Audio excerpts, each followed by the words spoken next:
Afternoon, dear students. Today we'll be talking about types of cells. Yesterday we have studied about voltaic cell. That is the simplest example of electrochemical cell, and I hope you remember the definition.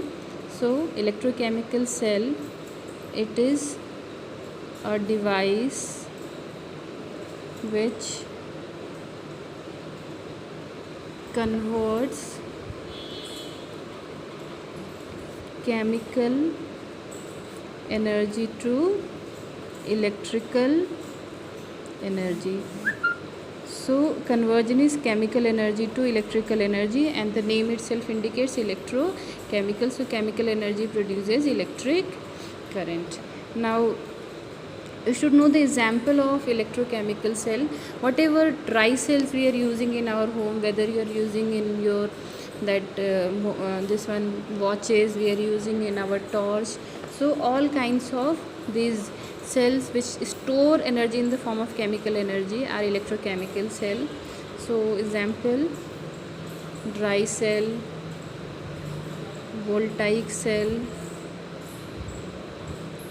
Daniell cell. In higher classes you will be studying about more,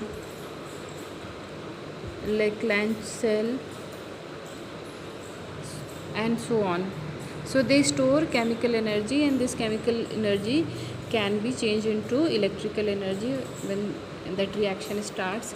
Then third most important thing, you should know the charge, that is anode and cathode charge here. So anode is negative, cathode is positive. This you have to remember forever. Now here spontaneous reaction is taking place. So it is based upon spontaneous reaction. Spontaneous reaction produces electric current. Produces electric current. Spontaneous in the sense it takes place on its own. Take example of that voltaic cell you have studied. When copper and zinc rods are dipped in dilute sulfuric acid, then reaction starts and continue on its own spontaneously. And another most important thing you have to remember, that is flow of electron. So electron move from anode to cathode. Electron move from anode to cathode. So electron is released from more reactive metal which acts as anode to less reactive metal which acts as cathode.